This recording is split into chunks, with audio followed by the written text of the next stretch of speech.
On est encore dans la période des déclarations d'impôts. 2 zones ont terminé le job. Donc si vous en faites partie, eh bien félicitations. Vous avez reçu la douloureuse à la signature, ou pas d'ailleurs. Mais je vous souhaite de payer beaucoup d'impôts. C'est plutôt bon signe. Et puis donc pour la dernière tranche, la dernière zone, eh bien la date limite c'est le 6 juin. Et je vais partager avec vous une petite astuce qui ne va pas vous faire gagner des millions d'euros. Mais sur la durée, eh bien c'est pas négligeable. Et puis de toute façon, il vaut mieux que cet argent reste chez vous que de partir vers le trésor public. Alors de quoi s'agit-il ? Il s'agit donc d'une case qui s'appelle la case 2OP. Et effectivement, donc c'est le site Moneyvox. Je m'appuie sur cet article qui est très très bon, donc bravo à Benoît Letty. Ça faisait pas mal de temps que je voulais vous faire une petite vidéo là-dessus, mais donc c'est parfaitement synthétisé et vous allez tout comprendre. En cochant cette case, effectivement, vous allez pouvoir faire quelques économies d'impôts, de quoi et comment ça fonctionne et de quoi on parle. En fait, on va parler de la flat tax. La flat tax, là on nous refait le petit historique de la flat tax. Donc ce qui est intéressant, c'est qu'effectivement les revenus du capital sont imposés par défaut à un taux unique qui est la flat tax. Vous savez que ce n'est pas du tout le cas des revenus immobiliers. On parle bien là du revenu du capital. Donc tout ce qui est mobilier, tout ce qui est financier. Donc intéressant, voire très intéressant si vous payez beaucoup d'impôts. Mais si vous êtes peu ou pas imposable, c'est-à-dire, on va résumer tout de suite, on va aller tout de suite droit au but, dans la TMI 0 ou 11%, eh bien c'est maintenant qu'il faut renoncer à cette flat tax pour vos revenus de 2023. Donc je vous le dis tout de suite, si vous avez déjà fait votre déclaration et vous avez oublié de cocher cette case, eh bien vous allez pouvoir corriger pendant la période pendant laquelle les finances publiques, les impôts, vous autorisent à faire une correction sur votre déclaration. C'est un choix qui peut permettre à beaucoup de foyers, des millions de foyers, à faire effectivement un peu d'économie, où vous allez voir qu'on parle de 50 € en moyenne, un peu plus en dessous. Donc historique de la flat tax, eh bien on est en 2017 et donc Macron n'est pas encore président, mais qu'est-ce qu'il fait Macron ? Donc il fait de la fiscalité et de l'épargne l'un des sujets centraux de sa campagne avec la promesse suivante. Un prélèvement forfaitaire unique, parce que la flat tax, ça s'appelle aussi le PFU. Essayez de le retenir, PFU, flat tax, c'est la même chose, et c'est pour les revenus des placements. Et cette taxe, vous allez payer, elle concerne les plus-values de tous les revenus de placement. Donc dès que vous faites des plus-values, eh bien, vous êtes taxé à 30%. Et donc plus exactement, c'est découpé de la manière suivante, 12,8 d'impôt sur le revenu pur. Et après, on est en France, donc les fameux prélèvements sociaux, 17,2 de prélèvements sociaux qui viennent se rajouter. Et donc, elle est entrée en vigueur, on nous le rappelle, en 2018. La flat tax s'applique par défaut aux intérêts, c'est ce que je viens de vous dire, donc aux plus-values. Donc, si vous avez fait des plus-values des intérêts, eh bien, vous allez être taxé à la flat tax ou aux autres gains des placements perçus en 2023. Par exemple, les livrets bancaires, sauf ceux qui sont défiscalisés, comme le livret A, le livret d'épargne populaire, le LDDS, livret d'épargne de développement durable et solidaire, ou le livret jeune. Petite parenthèse, et là je vous dis aussi, c'est une autre astuce, le livret d'épargne populaire. Il y a un plafond de 10 000 €, certes, donc on ne va pas aller très loin, mais ce plafond, pour y mettre votre matelas de sécurité, votre épargne de secours, c'est parfait parce que vous êtes rémunéré à 5% sans impôt. Donc il n'y a pas mieux pour mettre son épargne de secours, c'est toujours disponible, c'est pas fiscalisé. Donc l'épargne de secours sur le livret d'épargne populaire. Et si vous êtes concerné par la case 2OP, eh bien il y a des chances aussi, si vous êtes dans la TMI 0 ou 11%, que vous puissiez bénéficier de ce livret d'épargne populaire, parce que effectivement il y a des plafonds de revenus pour pouvoir en bénéficier. Si vous voulez plus de renseignements, eh bien moi je ne distribue pas de LEP, je ne propose pas de LEP, il n'y a que les banquiers qui peuvent le faire, donc rapprochez-vous de votre banquier. Ensuite, on nous dit aussi que les plans d'épargne ouverts, donc depuis les plans d'épargne logement ouverts, donc les PEL depuis janvier 2018, c'est les pires. Donc si vous avez un PEL ouvert depuis 2018, sortez ça de votre patrimoine. Ça ne sert à rien. Donc vous allez en plus vous faire taxé sur les quelques intérêts que vous avez. Donc on oublie le PEL. Pareil pour les comptes à terme, donc c'est fiscalisé à la flat tax. Les comptes titres pareil. Et puis les parts sociales. Alors là aussi, souvent quand je fais des découvertes clients, il y a des clients qui ont des dizaines de milliers d'euros sur des parts sociales de banque. Mais j'ai envie de pleurer. Débarrassez-vous de ça. Ça rapporte rien et c'est fiscalisé. Mettez-les sur un livret d'épargne populaire ou sur votre assurance vie.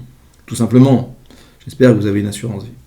Et justement, qu'est-ce qu'on nous dit là? On dit que pour l'assurance vie ou le PEA, en revanche, les gains ne sont à déclarer qu'en cas de retrait lors de l'année 2023. Super confortable. Ça, je ne cesse de le répéter. Je vous remettrai dans la description la vidéo sur les 10 avantages de l'assurance vie. Vous allez voir et vous allez comprendre pourquoi c'est incontournable dans un patrimoine. Alors, cette fameuse case 2OP, on y vient.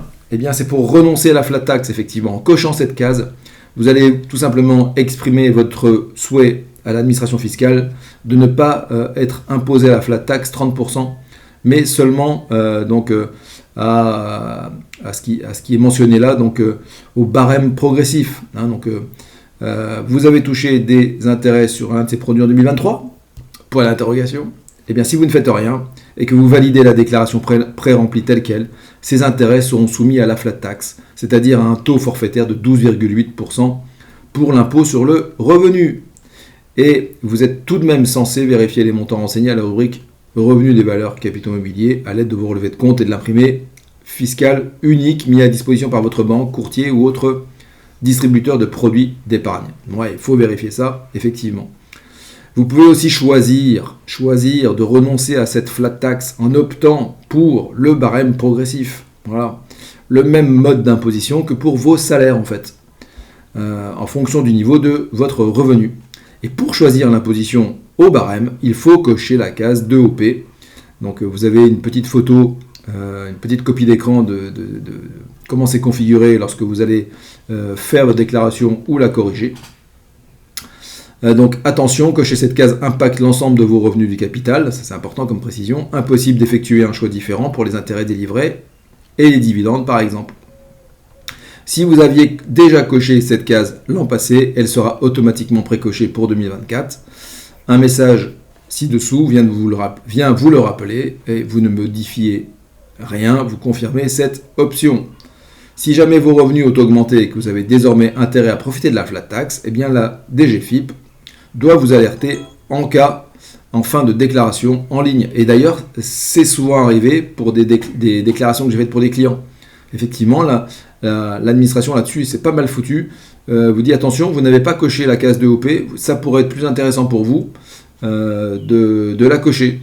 De toute façon, vous allez voir la petite astuce de Benoît Letty, là, pour savoir si c'est intéressant ou pas, il suffit de faire le test en direct. Okay, donc, qui a intérêt à cocher cette case? Particulièrement les ménages non imposables. Si vous touchez des revenus du capital, bien entendu.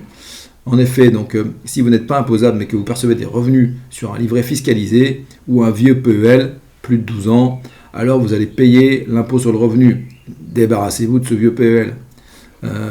Sur des intérêts alors que vous n'êtes pas soumis à l'impôt. 12,8%, c'est quand même pas neutre. Autant ne pas les payer. Donc c'est paradoxal, mais en cochant la case 2OP, en optant ainsi pour le barème, pour l'imposition au barème, vous ne payerez pas l'impôt sur ces intérêts. Comment vérifier? Eh bien tout simplement, vous allez faire le test et au moment de signer votre déclaration, eh bien vous cliquez sur corriger. Vous allez cocher la case, vous recommencez le parcours, vous notez à chaque fois les montants qui ressortent après avoir corrigé et vous verrez combien vous avez gagné. Voilà, j'espère que cette vidéo vous a permis d'apprendre quelque chose. Vous n'allez pas gagner des fortunes. Si vous voulez gagner des fortunes, il y a des stratégies beaucoup plus intéressantes à mettre en place. Quand je dis gagner des fortunes, je ne suis pas un magicien. Vous allez pouvoir gagner des fortunes, mais sur du long terme. Je suis là pour vous préparer un avenir doré, particulièrement à la retraite. J'ai beaucoup de clients qui me disent « Mais je ne sais pas combien je vais gagner en moins à la retraite, Stéphane. » Ou « Monsieur Milonnet, je ne sais pas combien ma retraite va baisser. » Eh bien, non, ce n'est pas le bon mindset. Le bon mindset, c'est de se dire que si on s'y prend tôt, et si on met en place des stratégies sur de l'assurance vie, sur de l'assurance vie avec des stratégies basées sur les actions, parce que je vous le rappelle, la bourse est le placement qui rapporte le plus de tous les placements, sauf que les Français ne sont pas éduqués là-dessus. Et il ne s'agit pas de faire du trading, surtout pas, il s'agit de mettre en place une stratégie simple, passive, mais encore faut-il avoir la bonne information. Et côté immobilier, eh bien, il y a tout simplement soit l'investissement dans un appartement, soit les SCPI. Il y a plein d'autres choses encore. Il y a des club deals qui sortent en ce moment sur 24 mois à 12% annuel en distribution de coupons in fine. Voilà, qu'est-ce qu'on veut de plus? C'est pas sans risque, c'est de l'immobilier, mais vous avez donc l'opportunité de participer au projet d'un partenaire avec lequel je travaille qui fait des investissements sur le Portugal, à Lisbonne. C'est du très haut de gamme, c'est du très solide. Donc le seul risque, ce serait que ce partenaire fasse faillite. Donc quand on choisit des très gros, c'est un risque qui est infime. Et donc vous allez faire 12% sur du très court terme, sur du 24 mois. Qu'est-ce que vous attendez, messieurs, dames? Allez, je ne vous en dis pas plus, je ne veux pas être trop long. Si vous avez aimé cette vidéo, likez, abonnez-vous, partagez, et on se dit à très bientôt.